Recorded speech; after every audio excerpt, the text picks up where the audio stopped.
Hey, you're listening to the Timmy Riggs podcast, Life in the Meantime. I am so thankful that you have decided to jump on and listen today with the goal of us becoming more healthy, more whole individuals so we can build a healthier whole world. Today, I'm excited. It's one of my really good friends. We just met about a year ago, but it's Pastor Dan Rodriguez. He's the discipleship pastor at my church, Bethany First Church of the Nazarene.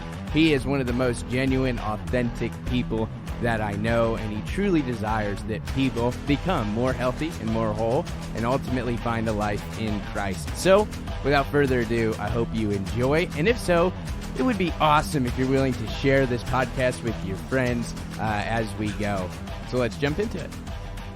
All right, well, hey, Dan, thanks so much for jumping on. Yeah, man, glad to be here. Hey, well, Dan's on here with me, and Dan has become a quick friend. You are a pastor, and I said all this in the intro, but have been here for almost a year now in OKC, and so I got to work with you a little bit. You're the pastor at my church where I attend, but also where I was in a role for a while. Yeah. I'm having Dan on today because I'm talking about, in the meantime, obviously, and I believe there's those 6 components. I'll go through them real fast. Your spiritual life, your physical life, your relational life, your mental life, your vocation, and your finances, right? Those 6 things, I think, basically cover all of our lives.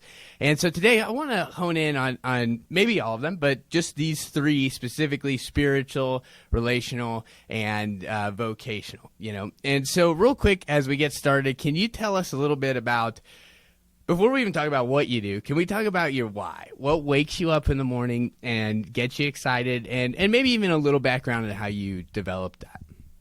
Yeah, so my why, I think it first starts immediately with just my outlook on life, my worldview.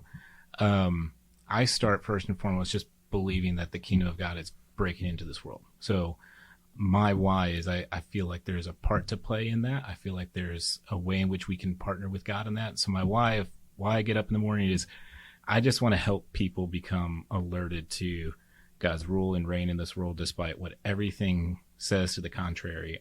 I believe it's true. And so I think, what can I do on a daily basis, monthly basis, yearly basis to help people begin to discover and kind of become alerted to that, and then find their part to play in it? Because I think everyone has a part to play in that.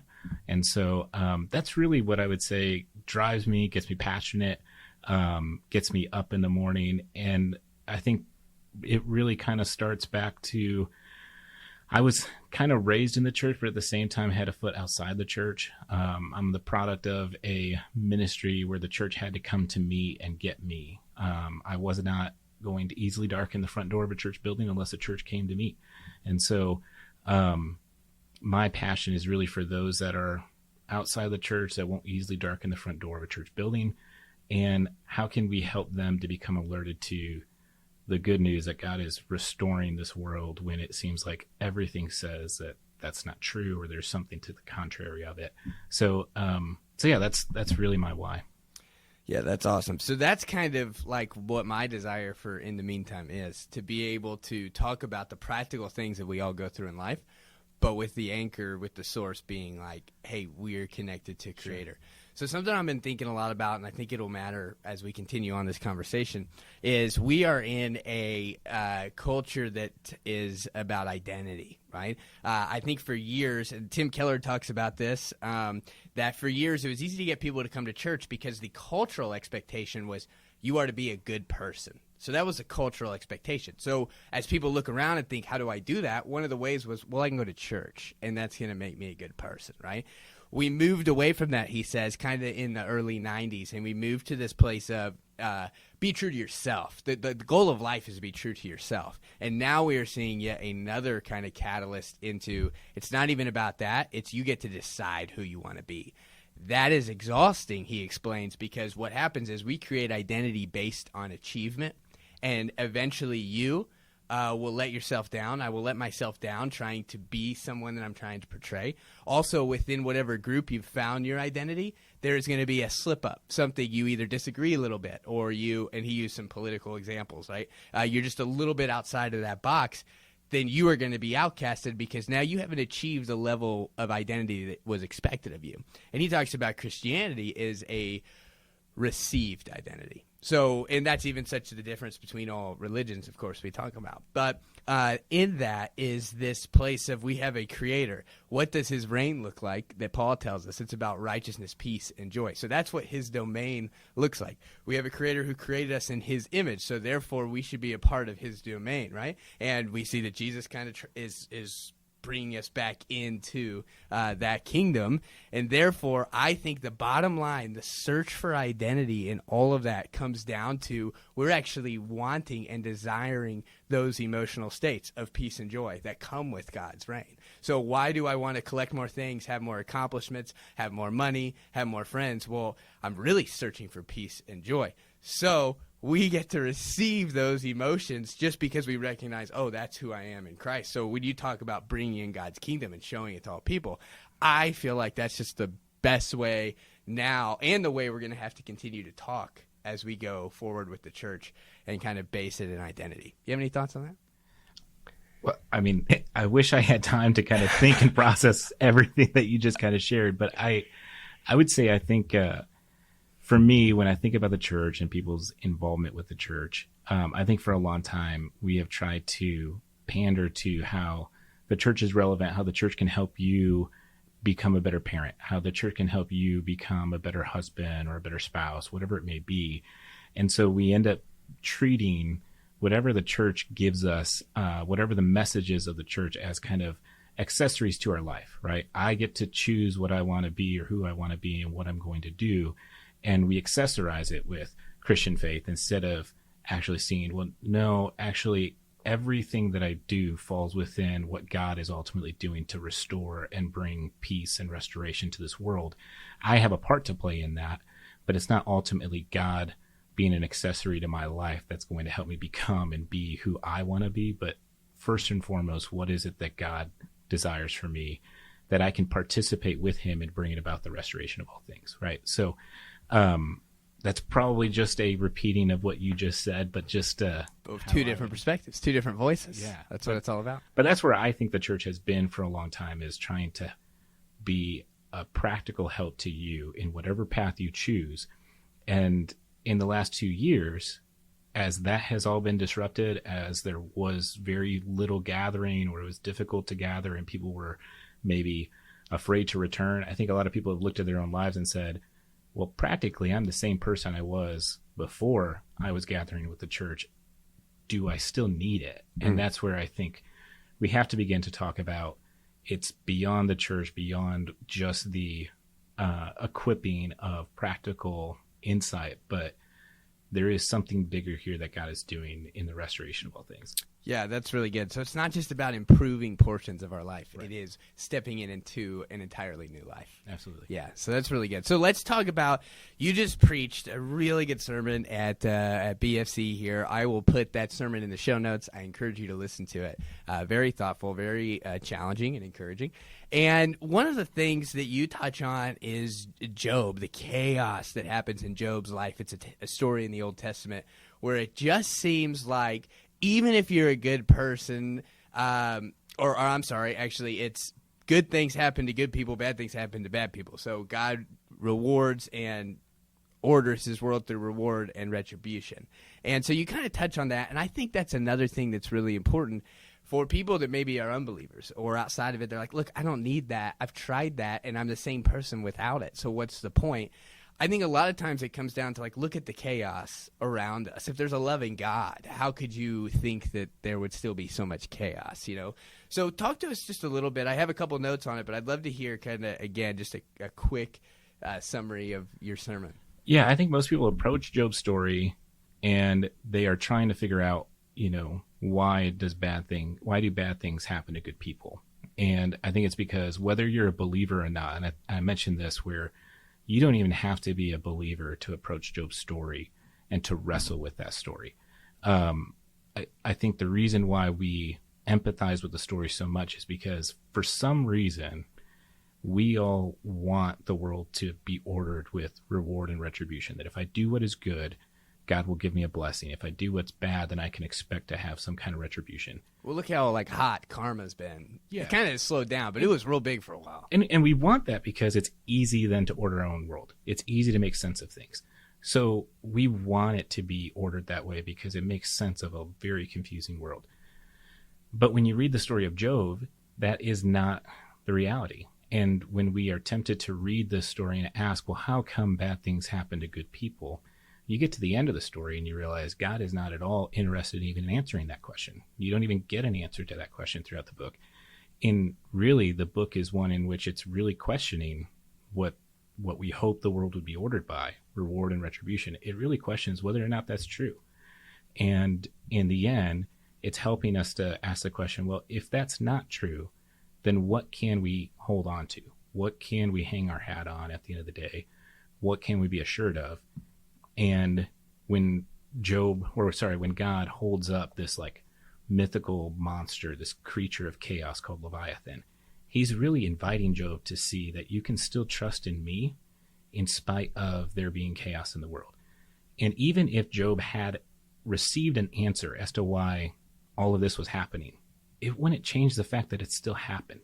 It wouldn't bring his kids back. It wouldn't restore his family, his wealth, his prosperity. It wouldn't do any of that. So we sometimes try to search for the answer as to why something is happening to us.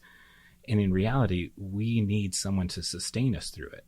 And so at the end of the book of Job, that's what I think is what we discover, is that God was there all along. And, you know, you can fast forward in Scripture and get to the crucifixion of Christ. And if you read Job through the suffering of God, then you can actually come to understand that we don't have a God that's far off and removed, that we would question, well, how come, if you're in control, how come all these bad things are happening? We have a God who enters into the chaos with us. We have a God who has tasted death. He has tasted suffering. But we live in a place right now, in the meantime, before we get to experience our resurrection. We have a promise of that. But in the meantime, we have to lean into some of this, the messiness of pain and suffering. We have to lean into how that disrupts us. We have to lean into the questions and the doubts. We have to sit with that for a reason. And I think it's to help us get to a point where our faith ultimately isn't relying upon whether or not our world is ordered with reward and retribution, but it's built upon a trust that God is who he says he is, and he can restore and redeem what he chooses to restore and redeem. And so ultimately, I think that's where the story of Job leads us and where we should get to. Instead of trying to make sense of everything, I think we need to sit in some of that mystery and to discover a faith that's beyond all of that. That's really good. So I like the sitting in the middle. I was getting my hair cut today, and I was talking to the barber about Jesus. He just asked what I do and what I've done. And so I was like, at the end of the day, yeah, there is just mystery. I don't have every answer. I choose to believe this about Jesus, who he is, what he's done, his life, and his just life practices. Like, I want to follow in those footsteps. And then there's a lot of mystery, and I'm just choosing to accept that, because I just think we try to find all the answers. And that's obviously what your sermon was about, too. So under that, you touched on it. We have to sit in the pain. I am getting more and more interested in the way in which our culture is viewing pain and operating around it. We have never lived, I would say, there are still people who face terrible things in the world, but also just in our own country. So I understand that. But the world is better, I believe.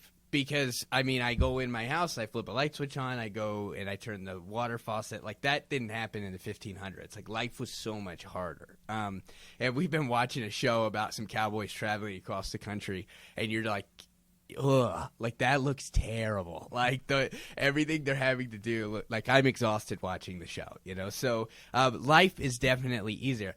Weirdly, it has created another kind of pain that I don't think people have felt before, and that's why we're seeing high levels of anxiety, stress, and depression, and we don't know how to talk about it, and I don't want to just say and we just throw medication at it, but sometimes that is kind of the route we go.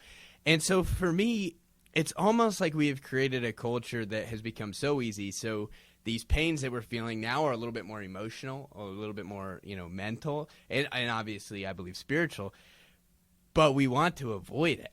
Why don't I feel amazing every day? Why don't I why am I not completely healthy? So pain is an interesting topic that I'm kind of getting into right now, because I don't know if you know who these guys are, but David Goggins, Jocko Willink, they used to be Navy SEALs. Mm-hmm. And their theme, their brand is like, embrace the pain, constantly fight through it. And they're exploding. And I think it's because it is a wanted message. It is a charge that people want in their lives, that like, oh yeah, not everything's perfect all the time. Like, I need to fight through the pain. I need to fight through the stress. On the other side of that is a reward.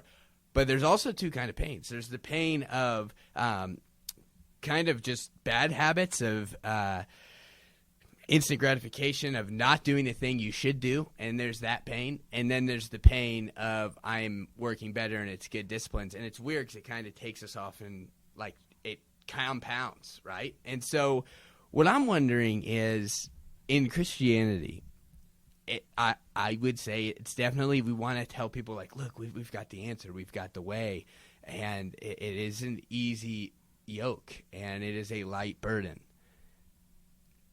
Also, Jesus tells us to pick up our cross. And so what does living in that pain look like? And I know that was a big context, but like, how do we accept it and grow from it, not just martyr ourselves?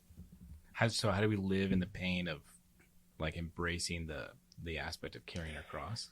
Yeah, just like, what does, and that's super broad. So like, what is that pain? What pain comes with it? I'm thinking in terms of the pain of, working hard on your marriage, right? Or things like that. Working physically, to make sure you're in a healthy condition, spending the time with your family. And so I hate to say like that's pain, but it's tough sometimes.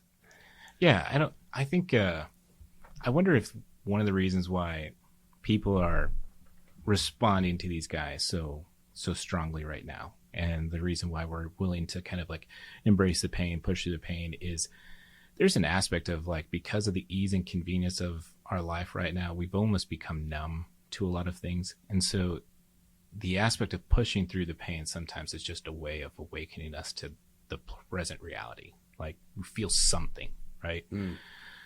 But I also think if we're talking about, what does it look like to embrace the picking up of our cross? I think some of that is just embracing the fact that, in this world and in this life, I'm not going to experience life completely to the fullest, in the sense of like the resurrected reality, the reality of without suffering, without any tears, without any kind of illness, without any kind of struggle. Like, that is going to be a mark of this life.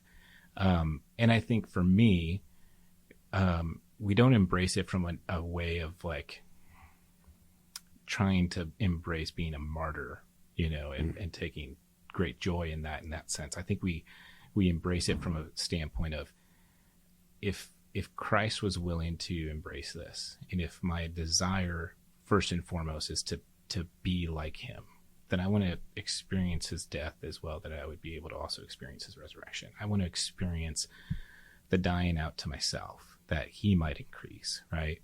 I think ultimately the goal isn't, I want pain. The goal is, I want Christ. It's not, let me put myself in settings or situations where I could really suffer, really struggle. Like, I don't think we need to glamorize it, but I think we need to say, where is our focus and what is our desire? And if it requires that there's a dying out to myself, a pouring out of myself, that I might receive more of him, then that's what we're embracing. Not embracing that, well, I'm just in this struggle of a marriage right now, or I'm just in this struggle of whatever my reality is, and this is my cross to bear. But this is the shaping of me into the likeness of Christ, and that ultimately is what I want. So really good. And I think that's been part of my struggle when I think about these guys, because I've thought they're still missing something, right? Like, it's not pain for the sake of pain. That's really good. So when you talk about the inbreaking kingdom of God, it's still easy to be like, but look at what is happening in Ukraine. Now, again, to bring that back to your sermon, we believe God is there in the midst, because he is a God who went to the cross, went to the grave. what does the Inbreaking Kingdom look like within our pain? And immediately I started thinking about, there's actually a funeral happening right now here at the church. And I started thinking about Dr. Andy McCamey, a man that touched this community in such an incredible way with his spirit and his attitude and his love. And he was my dentist, and so I got to actually understand what so much of the positive things people said. I got to live it out. And when we were at the funeral, I'm crying the whole time. And I couldn't stop thinking about, this is what the Inbreaking Kingdom of God looks like. This is death, and death is opposed to God's plan, and we hate it. And there's no amount of nice things you can say that makes the family, like, I mean, they want to feel your love, but like, they're hurting, they're in pain. But while we were there, we got to hear story after story of truly how this man was like Jesus and how he lived it out. And we got to laugh, and we got to cry, and we got to enjoy him and all the ways that God had used him in this life in the midst of our pain. So it's that connection of the breaking in. It's here and yet not yet. And I even said to Pastor Rick, and I was just bawling, I'm trying not to cry right now, I literally was like, nothing good about this, his death, other than the fact that we all got to be witness to and be inspired today to say, yeah, I want to live a life like Andy where I'm following Jesus. And so, like, even though I said nothing good, obviously I'm pointing to a good. But the death in and of itself is a pain that is not like that we have to be excited about. I think that's really good, Dan. I think that's what's missing in the conversation, because you can do 1,000 push-ups and your soul's still going to feel empty, you know? And so I feel like that's a big part of it. So let's connect that to the church. It's about community. It's about relationships. So we find that maybe we've set up, well, this is maybe what the culture looks like and what they're hungry for and what we want to point them to.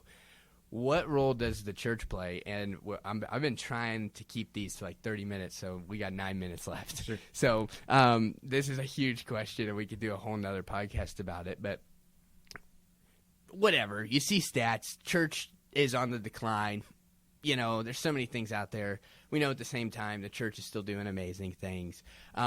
What is the state of the church in our culture, and how can it be connected to our culture in a healthy way? Yeah, I think, man, there's a ton of way that we could answer this, right? But I'm trying to also connect it to just the last part of what we were talking about, the funeral and Andy McCamey.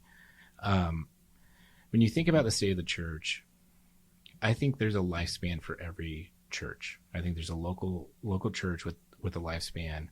Now, whether that's 5 years, whether it's 150 years, we don't know, but there's a lifespan for every church. And I think it's not a bad practice for a church to say, hey, let's go ahead and write our obituary, because we know there's going to be a day in which this local church might no longer be, or it's going to look very different, that we wouldn't recognize it.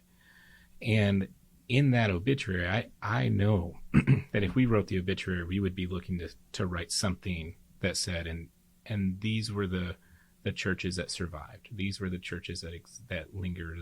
This was the legacy that this church leaves on. And that is, I think the role of the church is to reproduce and to make other churches, to create other churches, create other communities that would last, that would be a legacy that people could look back on and say, this is the church always moving forward, right? So even when one local church were to kind of diminish, there would be other churches that were planted that would last on. And I think that's where we're at in our culture. That's where we are at right now as a community of faith, is how do we take what we've had for so long and give it some legacy now that it would live on beyond ourselves, right? People are not engaged with church in the same degree that they were 30, 40 years ago. And it's not about trying to make the church more attractive to them. It is about trying to make the faith live on and be passed on to the coming generations. And then to trust that the expression of that may look different, but the root of it will be the same. And so I think from my standpoint of what does community look like, I think it's going to be very wide open, and it's going to be something as we move forward that it's going to be, we're going to see more of a committed, a defining of what a commitment to Christ really looks like. I think that's going to become clearer. And I also think that we're going to see the expression of church look very, very diverse. And in the end, I think the church needs to get to a point where we don't celebrate success or failure. What we celebrate is faithfulness. How is this faithful to who God has asked us to be and what he's asked us to do? Regardless of whether or not it's deemed as a success or failure, were we faithful? And at the end of the day, that's all that we can really ask for. At the end of the day, the Lord will look at us and say, well done, good and faithful. So is what we're doing as a church faithful to the message? And is it faithful that it would be something that would be able to be handed over and passed on and reproduced? Yeah, that's awesome. So in that faithfulness is the one of the hearts of what church is about. I mean, Paul talks about do not neglect assembling together. But even then, it's not necessarily just at 10 p.m. on a Sunday. Right. So it is about relationship and connection and doing like connecting in that way. We have, you and I have talked about this. Em and I, our next door neighbors, Casey and Kate, they're our closest friends. We live life with them. We took the fence down in between us, and Casey came in here and a second ago and told you that 3 to 4 times a week we eat dinner together. Like we have built-in community, and we're connected to the church just through them.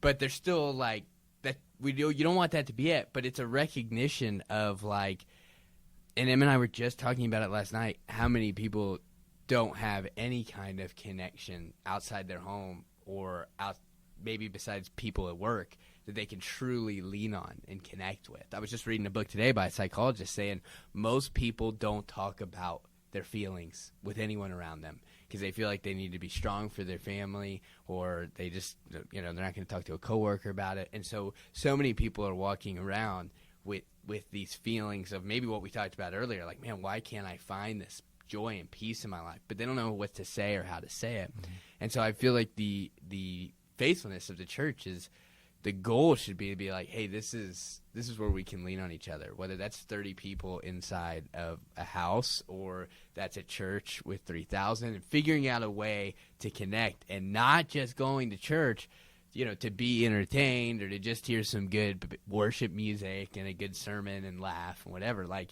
it is so much deeper than that. And I think that's one of the things I'm hoping for. Like when you said the expressions are going to look different, I want it to be more of like, it doesn't have to be this formula, 3-song set, sermon, see you next week, know? And I think the key to that is allowing for there to be freedom of expression without demonizing whatever other expressions exist. You don't have to tear down the existence of the 10 o'clock worship service or the three worship songs and a sermon. Like, we don't have to eliminate that in order to also see the goodness that comes from new expressions. I think we need to embrace all of it and to say, let's celebrate anytime we see any expression of faith, any sign of life in the church. Let's celebrate it to its fullness, and then let's begin to stir imagination for how people can participate in it.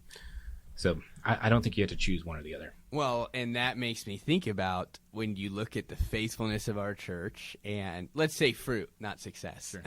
Sure.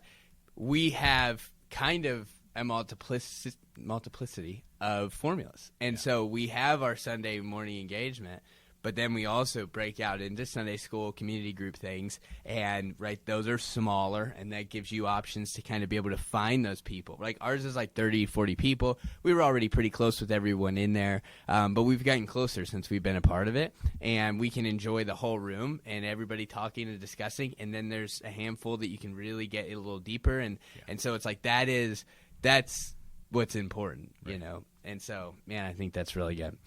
All right, Dan. Well, we will wrap it up. I'm trying to think of a good last cue. and I think maybe it'd be this. We're in 2022. I cannot believe it's almost April already. What is a way that you want to finish the year strong? What is, and I didn't explain it in the beginning, but in the meantime is in between point A and point B, right? And my goal and desire is to help people live healthy whole lives so we can build a healthy whole world. What's a plan B? Or, I'm sorry, a point B that you're aiming at right now? Because point Bs aren't bad. Where am I aiming at for the end of the year? Yeah, like what are you in the meantime of a certain point B? Yeah, so in the meantime, what we're trying to figure out is how do we create some of these new expressions? You know, one of the things that we're trying to figure out as a church is how do we help people become mobilized into mission, into service? And so the destination for us that we're hoping to see is, can we create a new expression, or can we give life to some new expressions that are centered on mission and purpose and service? And so my meantime right now is a lot of questions, a lot of stirring imagination, a lot of asking of what if we did this, what if we did that? And what I'm realizing that comes in the meantime there is helping people not to be afraid to try and not to be afraid to fail. And that's my own thing that I have to wrestle with is, okay, in the meantime, how do I get to a point where I'm just not afraid to try something new? And if it fails, it fails. But at the end, we were faithful to do what God asked us to do. So that's my in the meantime right now. That's awesome. That's good. I'm excited about it. I'm excited to let you lead us in that direction. Yeah. Well, thanks so much, dude. And it's always just really good to talk to you. We've had so many conversations that haven't been recorded, and were incredible.